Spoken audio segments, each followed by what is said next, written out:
இந்த சிறப்பான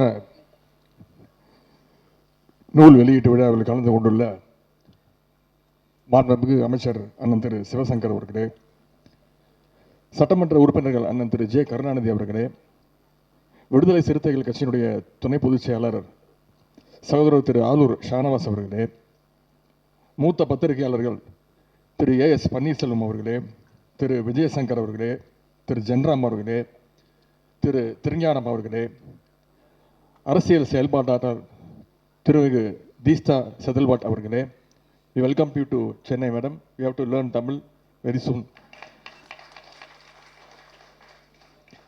பதிப்பாளர் திரு ஆழி செந்தில்நாதன் அவர்களே, நூலின் தொகுப்பாசிரியர் திரு அருண் பிரசாத் அவர்களே, சகோதரர் இந்திரகுமார் திரடி அவர்களே, சகோதரர் மில்டன் அவர்களே, சகோதரர் அயன் கார்த்திகேயன் அவர்களே, பகுதி கழக செயலாளர்கள் அண்ணன் திரு ஏழுமலை அவர்களே, அண்ணன் நந்தன மதி அவர்களே, அண்ணன் முரளி அவர்களே, சகோதரர் ராஜா அன்பழகன் அவர்களே, அண்ணன் அக்கரைப்பேட்டை மனோகரன் அவர்களே, சகோதரர்கள் உமாசங்கர் அவர்களே, தினேஷ் உள்ளிட்ட கழகத்தினுடைய அனைத்து நிர்வாகிகளே, திரு சுகுணா திவாகர், திரு இளங்கோ அன்பன் உள்ளிட்ட அனைத்து பத்திரிகையாளர்களே, பத்திரிகை மீடியா நண்பர்களே, பெரியோர்களே, தாய்மார்களே, உங்கள் அனைவருக்கும் என்னுடைய மாலை வணக்கத்தை நான் தெரிவித்துக் கொள்கின்றேன். இன்றைக்கு இந்தியாவாக இருப்பதற்கு காரணமாக அமைந்த 2024 நாடாளுமன்ற தேர்தல் முடிவுகளை பல கோணங்களில் ஆய்வு செஞ்சு எழுதப்பட்டிருக்கக்கூடிய தேர்தல் 2024 மீளும் மக்கள் ஆட்சி என்ற புத்தகத்தை இன்று உங்கள் முன்னே வெளியிடுவதில் நான் மிகுந்த மகிழ்ச்சி அடைகின்றேன், பெருமை அடைகின்றேன். இந்த புத்தகத்தை கொண்டு வந்துள்ள ஆழி பதிப்பகத்தினுடைய பதிப்பாளர் திரு ஆழி செந்தில்நாதன் அவர்களுக்கும் தொகுப்பாசிரியர் அருண் பிரசாத் அவர்களுக்கும் எனது பாராட்டுகளையும் வாழ்த்துக்களையும் நான் தெரிவித்துக் கொள்கின்றேன். இந்த புத்தகத்துடைய தலைப்பில் மீளும் மக்களாட்சி அப்படின்னு ஒரு வரி இருக்கு. அதுல மக்கள் என்ற வார்த்தையை மட்டும் தனியா ஹைலைட் பண்ணியிருக்கிறாங்க. உண்மையான மக்களாட்சி என்றால் என்ன என்பதற்கான அர்த்தத்தை தான் 2024 மக்களவை தேர்தல் உணர்த்தி இருப்பதைத்தான் அப்படி நீங்க குறிப்பிட்டிருக்கீங்க அப்படின்னு நான் நம்புறேன். இந்த புத்தகத்தை வெளியிட என்னை அழைத்திருக்கிறாங்க கழகத்துடைய இளைஞரணி செயலாளர், சட்டமன்ற உறுப்பினர், அமைச்சர். அதற்காக என்னை அழைக்கவில்லை நான் நம்புகின்றேன். நானும் ஒரு பதிப்பாளர். முரசூலையில் கடந்த 2 வருடங்களாக கடைசி பக்கம், திராவிட பக்கம், பாசறை பக்கம் என்ற பெயரில் தொடர்ந்து கட்டுரைகள் வந்துட்டு இருக்கு. அதெல்லாம் தொகுத்து முத்தமிழங்கர் பதிப்பகம் அப்படின்ற ஒரு பதிப்பகத்தை துவங்கி 2 வருடங்களாக நாங்களும் பல புத்தகங்களை பப்ளிஷ் பண்ணிக்கிட்டு இருக்கிறோம். அந்த உரிமையோடு என்னை அழைத்திருக்கிறாங்க என்று நான் நம்புகின்றேன். அதே மாதிரி திரு ஆளுநர் ஷானவாஸ் அவர்கள் பேசும்போது சொன்னார், திரு ஆழி செந்தில்நாதன் அவர்கள் பேசும்போது சொன்னார், எப்படி அவங்க எல்லாம் பிராண்ட் பண்ணிடுறாங்க அப்படின்னு, 200 ரூபாய் உப்பின்னு சொல்லிடுறாங்க, ஆனால் காசு இது வரைக்கும் வரல அப்படின்னு சொன்னாங்க. கண்டிப்பாக உங்களுக்கு வரும். இந்த புத்தகத்துடைய விலை 200 ரூபா.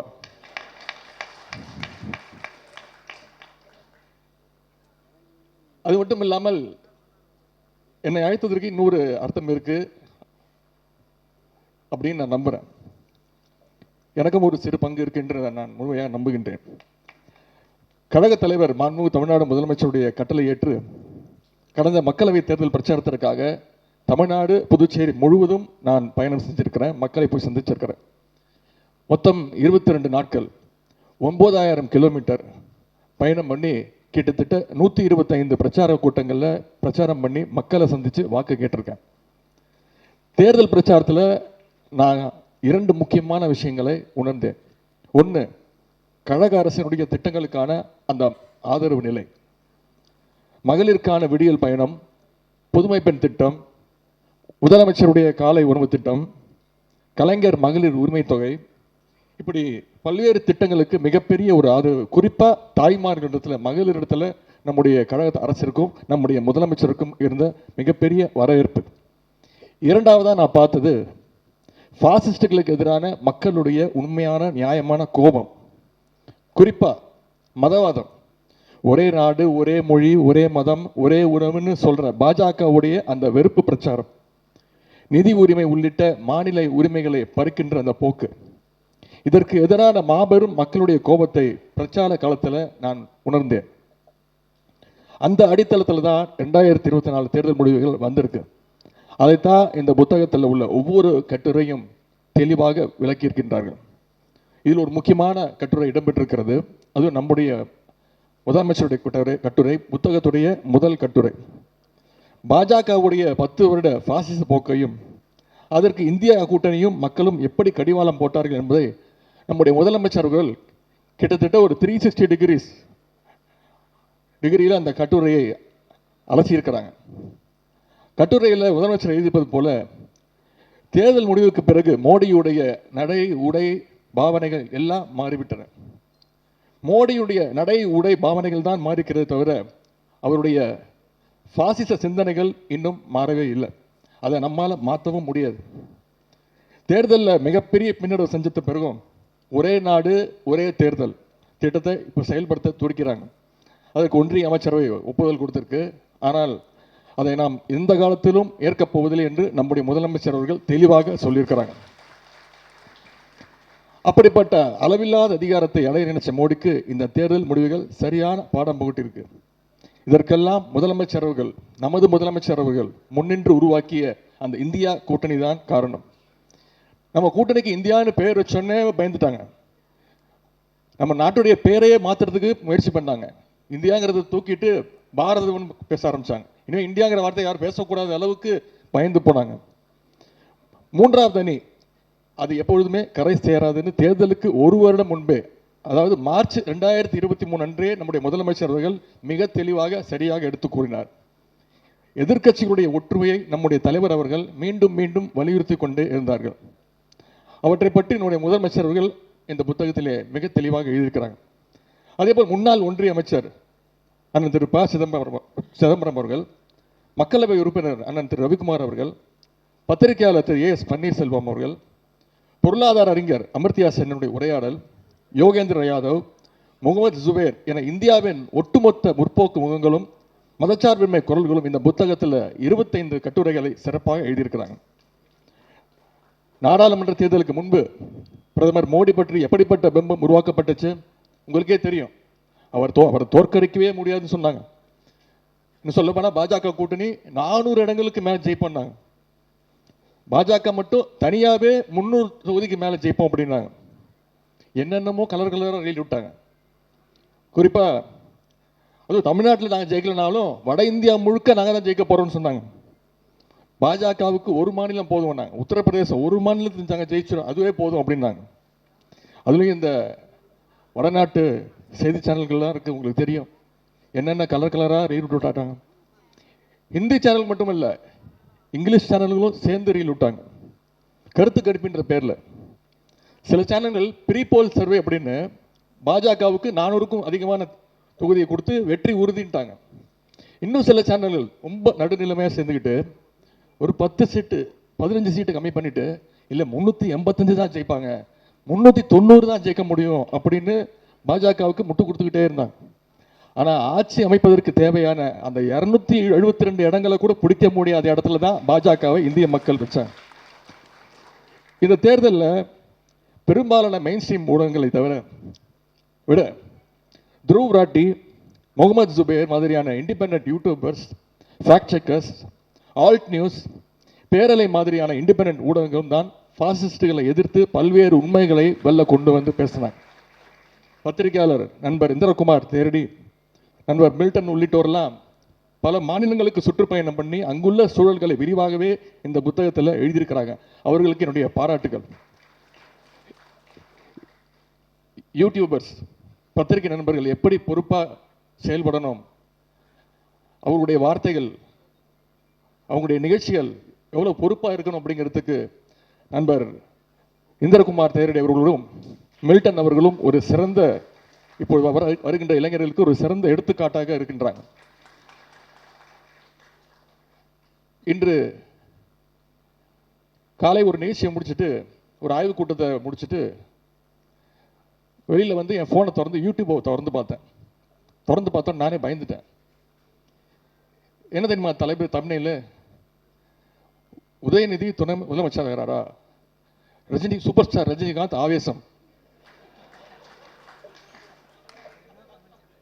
நான் பயந்துட்டேன். சரி, நான் இன்னும் துணை முதலமைச்சர் அறிவிப்பே வரல. அதற்கான முழு உரிமையும் முதலமைச்சர் கிட்ட தான் இருக்கு. இது முதலமைச்சர் தான் கேட்கணும். அவர்கிட்ட அவர்கிட்டையும் கேட்டுட்டு இருக்கீங்க. ஆனா யாரெல்லாம் மைக்கு ரோட்ல போற வரவங்கிட்டலாம் மைக்கு நீட்டி உதயநிதி துணை முதலமைச்சர் உங்க ஒப்பீனியன் என்ன, உங்க ஒப்பீனியன் என்ன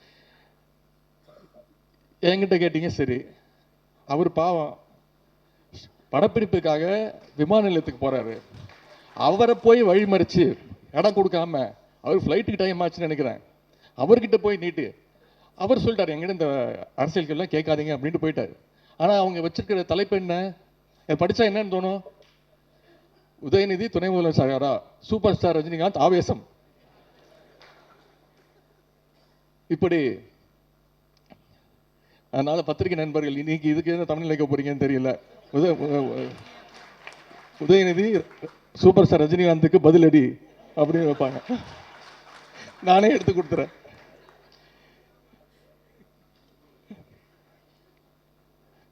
ஒரு மிஸ்டு கால் கொடுத்தாலே பாஜக சேரலாம் அப்படின்னு விளம்பரம்லாம் பண்ணாங்க. ஆனா பாசிஸ்டுகள் கடைசியில தங்களுடைய சொந்த காலில் நிற்க முடியாம இன்னைக்கு சந்திரபாபு நாயுடு காலையும் நிதிஷ்குமாருடைய காலையும் பிடிச்சிக்கிட்டு ஆட்சியை நடத்திக்கிட்டு இருக்கிறாங்க. இந்த புத்தகத்தில் பத்திரிகையாளர் திரு ஏஎஸ் பன்னீர்செல்வம் அவர்கள் ஒரு மிக மிக முக்கியமான ஒரு கட்டுரை எழுதியிருக்கிறாங்க. அதாவது பாஜகவோடு கூட்டணி வச்சு ஆதரிச்சு பல்வேறு கட்சிகளுடைய நிலைமை இன்னைக்கு என்னென்ன ஆயிருக்கு அப்படின்னு திறனாய்வு செஞ்சிருக்கிறார். மகாராஷ்டிராவில் சிவசேனா காணப்போச்சு. காஷ்மீரில் மக்கள் மாநாட்டு கட்சி எங்க இருக்குன்னே தெரியல. ஒடிசாவில் பிஜு ஜனதாதளம். இப்படி பல்வேறு கட்சிகளை பாஜக காலி பண்ணியிருக்கு. ஆனா அந்த பாஜக காலி பண்ண லிஸ்ட்ல முதல் இடம் நிக்கிற கட்சி எதுன்னு உங்களுக்கு தெரியுமா?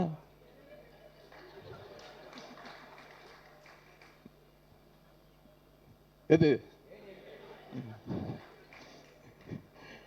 இப்படிப்பட்ட ஒரு பாற்பட்ட நிலைக்கு நம்முடைய எதிர்கட்சி தள்ளப்பட்டிருக்கு.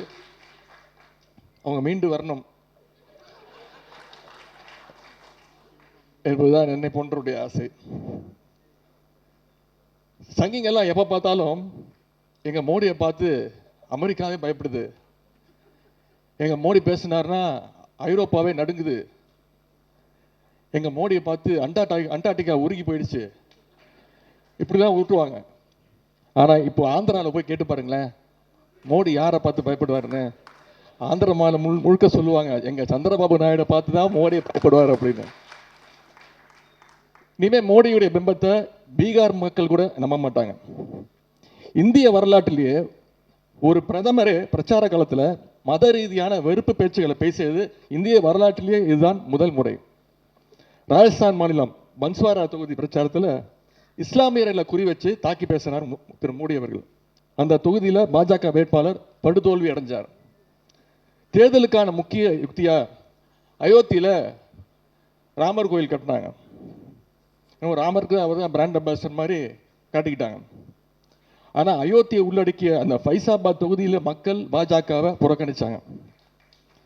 பிரதமரை ரொம்ப நம்பின வாரணாசியில் அவரால் ரொம்ப குறைஞ்ச மார்ஜினில் தான் ஜெயிக்க முடிஞ்சது. அது மட்டும் இல்லை, போகிற இடம்லாம் இந்தியா முழுக்க, தமிழ்நாட்டுக்கு மட்டுமே தெரிஞ்ச உதயநிதியை இந்தியா முழுக்க கொண்டு போய் சேர்த்தது பிரதமர் திரு மோடி அவர்கள் தான். ராஜஸ்தான், மத்திய பிரதேசம், உத்தரப்பிரதேசம், அப்படி எல்லா இடத்துலையும் இந்த உதயநிதி கொண்டு போய் சேர்த்த பெருமை திரு மோடி அவர்களுக்கு உண்டு. ஆனாலும் வடநாட்டு மக்கள் பிரதமருடைய வடைகளுக்கு மயங்கலை. வட இந்தியா முழுவதும் இந்த முறை மதவாதத்திற்கும் வெறுப்புக்கும் எதிராக வாக்களிச்சிருக்கிறாங்க மக்கள். தென்னிந்தியா, குறிப்பாக தமிழ்நாடு எப்பொழுதுமே அப்படிதான் வாக்களிச்சுட்டு வருது. அதனால தான் பாஜகவால் தமிழ்நாட்டில் கால ஊன முடியலை. இந்த முறை தமிழ்நாட்டை பொறுத்தவரை நிதி உரிமை மிகப்பெரிய ஒரு பிரச்சனையாக இருந்து வருகின்றது. நாம் ₹1 கொடுத்தா வரியாக கட்டினா நமக்கு வெறும் 28 பைசா தான் திருப்பி தராங்கன்னு நான் எல்லா கூட்டத்திலையும் பேசினேன். திரு மோடி அவர்களை மிஸ்டர் 28 பைசான்னு கூப்பிட்டே பேசினேன். நிதி உரிமையை பாஜக அரசு பறிக்குது அப்படிங்கிற உணர்வு தமிழ்நாடு முழுவதும் இன்னைக்கு இருக்கு. இன்னைக்கு பார்த்தீங்கன்னா கல்விக்கான நிதியை கொடுக்க மாட்டேங்கிறாங்க. நேஷனல் எஜுகேஷன் பாலிசி NEP நம்ம ஒத்துக்கிட்டே ஆகணுன்றாங்க. NEP பாலிசி நீங்கள் ஒத்துக்கிட்டாதான் கல்விக்கான தொகையை கொடுப்போன்றாங்க. சென்னை மெட்ரோ ரயில் திட்டம் ஃபேஸ் 2 நடந்துகிட்டு இருக்கு. இது வரைக்கும் ஒரு பைசா கொடுக்கல. முதலமைச்சர் தொடர்ந்து கேட்டுக்கிட்டு இருக்காரு. ஆனால் அதுக்காக முதலமைச்சர் பணியை நிப்பாட்டியாருன்னு பார்த்தீங்கன்னா இல்லை, அது மக்களுக்கு தேவையான பணி. மத்திய அரசு, ஒன்றிய அரசு பணம் கொடுக்குதோ இல்லையோ பணி நடக்கும்னு தொடர்ந்து வேலைகள் நடந்துகிட்டு இருக்கு. தமிழ்நாட்டில் பாஜகவால் ஒரு இடத்துல கூட வராதற்கு காரணம் மக்கள் அவங்க மேலே வச்சிருக்க கூட இந்த கோபம்தான். தமிழ்நாடு எப்பொழுதுமே பாஜகவை ஏற்காது. அதைத்தான் இந்த தேர்தல் முடிவும் காட்டுகின்றது. பாஜகவுடைய அதிகார பலம், பணபலம், மீடியா பலம், ஃபேக் நியூஸ் ஃபேக்டரி என எல்லாவற்றையும் தமிழ்நாட்டில் பயன்படுத்தி பார்த்தாங்க. தமிழ்நாட்டில் புயலே அடித்தாலும் வெள்ளமே வந்தாலும் எட்டி பார்க்காத திரு மோடி அவர்கள் தேர்தல் அறிவித்த உடனே அந்த 2-3 மாசத்தில் மட்டும் 8 முறை தமிழ்நாட்டுக்கு மீண்டும் மீண்டும் வந்தார். மோடி மட்டும் தனியாக வரல, பாஜகவுடைய அனைத்து தேசிய தலைவர்கள், ஒன்றிய அமைச்சர்கள் என அத்தனை பேரும் வந்தாங்க. கடைசி கட்ட தேர்தல் பிரச்சாரம் முடிஞ்சும் யாரும் எந்த வகையிலும் பிரச்சாரம் செய்யக்கூடாதுங்கிற தேர்தல் விதிமுறை. ஆனால் மோடி என்ன பண்ணாரு, இங்கே வந்து கன்னியாகுமரிக்கு வந்து தியானம் பண்றேன்னு போட்டோ ஷூட் நடத்திட்டு இருந்தார். சினிமாவில் கூட அத்தனை கேமரா வச்சு ஷூட் பண்ண மாட்டாங்க. கிட்டத்தட்ட 9 ஆங்கிள் ஷூட் பண்ணாங்க. ஆனால் சங்கிகள் எதிர்பார்த்த அளவுக்கு வடநாட்டு மக்கள் ஏமாறல, தமிழ்நாட்டிலையும் அவங்களுடைய டிராமா எடுபடலை. தமிழ்நாட்டில் ரோட் ஷோ நடத்தின பாஜகவை தமிழ்நாட்டு மக்கள் நடு ரோட்டில் விட்டாங்க. தமிழ்நாட்டு மக்கள் தெளிவா 40க்கும் 40 தொகுதியிலும் திமுக கூட்டணிக்கே வாக்களித்து ஒரு கிளீன் ஸ்வீப் விக்டரியை கொடுத்தாங்க. மக்கள் கொடுத்த தெளிவான தீர்ப்பின் காரணமாகத்தான் இன்னைக்கு இந்தியாவில் மாநிலங்கள் உயிரோடு இருக்கின்றன. இந்தியாவுடைய அரசியலமைப்பு சட்டம் அப்படியே இருக்கின்றது. அதற்கு மாறாக மோடி நினைச்சது போல தேர்தல் முடிவு வந்திருந்தா மாநிலங்களை எல்லாம் ஒரு முனிசிபாலிட்டி ஆக்கி இருப்பாங்க. இந்த கொடுமையெல்லாம் தடுக்கப்பட்டிருக்குன்னா அதுக்கு 2024 மக்களவை தேர்தல் முடிவுகள் தான் மிக மிக முக்கியமான காரணம். இந்தியாவை காக்கின்ற பணியில நம்முடைய திராவிட முன்னேற்ற கழகம் எப்பொழுதுமே முன்வரிசையில் நிற்கும். இந்த முறை எதிர்க்கட்சிகள் திட்டமிட்டு ஒரு பொய்யை சொன்னாங்க. அதாவது திமுகவுக்கு போன தேர்தலை விட வாக்கு சதவீதம் குறைஞ்சு போச்சு அப்படின்ற ஒரு பெம்பத்தை கட்டினாங்க. திமுகவுடைய வாக்கு சதவீதம் குறைந்ததற்கான காரணங்களை சகோதரர் சுகுணா திவாகர் அவர்கள் இந்த புத்தகத்தில் மிக தெளிவாக அழகாக எழுதியிருக்கிறார். கடந்த மக்களவை தேர்தலில் திமுக கழகம் போட்டியிட்டது 24 தொகுதிகளில். ஆனால் இந்த முறை கழகம் போட்டியிட்டது 22 தொகுதிகளில். அது மட்டுமல்ல, வெற்றி வாய்ப்பு அதிகமுள்ள தொகுதிகளை கூட்டணிக்கு கொடுத்துட்டு எங்கே சவாலாக இருக்குமோ, எங்கே நாம் போட்டி போட்டால் தான் வெற்றி பெற முடியும் அப்படின்றத அறிஞ்சு கஷ்டமான இடங்களில் நம்ம போட்டி போடுவோம் அப்படின்னு நம்முடைய தலைவர், எங்களுடைய தலைவர் அவர்கள் சவாலான தொகுதிகளை கழகம் எடுத்துக்கொண்டது. எதிராளிகளுடைய வீழ்ச்சியையும் தோழமை கட்சியுடைய வெற்றியையும் உறுதி செய்யும் வகையில் நம்முடைய முதலமைச்சர் அவர்கள் இப்படி இடங்களை ஒதுக்கி கொடுத்தாங்க. இதுதான் நம்முடைய முதலமைச்சருடைய தேர்தல் வியூகம், சாதுரியம். இதையெல்லாம் கணக்கில் கொண்டுதான் திமுகவுடைய வாக்கு சதவீதத்தை நாம் அணுக வேண்டும். யார் என்ன சொன்னாலும் கழகத்துடைய வலிமை பெருகிக் கொண்டே போகிறது என்பதுதான் உண்மை. எங்கள் முதலமைச்சர் உருவாக்கியுள்ள கூட்டணி வெற்றி கூட்டணி. 2026லும் இந்த கூட்டணி மாபெரும் வெற்றியை பெறும். அதற்கு ஜனநாயக சக்திகளாகிய நீங்களும் துணை நிற்க வேண்டும் என்று கேட்டுக்கொள்கின்றேன். அதற்கு இப்பொழுதே நீங்கள்லாம் தயாராக வேண்டும். இந்த புத்தகத்திலே 2024 தேர்தலை பற்றி 25 கட்டுரைகள் வந்திருக்கின்றது. 2026 தேர்தலையும் வெற்றி பெற்று 50 கட்டுரைகள் சேர்ந்த ஒரு புத்தகத்தை நீங்கள் வெளியிட வேண்டும். அதற்கும் என்னை அழைக்க வேண்டும் என்று கூறிக்கொண்டு சிறப்புக்குரிய புத்தகத்தை வெளியிட்டுள்ள ஆழி பதிப்பகத்துக்கு மீண்டும் என்னுடைய வாழ்த்துக்களை தெரிவித்து நன்றி தெரிவித்து விடைபெறுகின்றேன். நன்றி, வணக்கம்.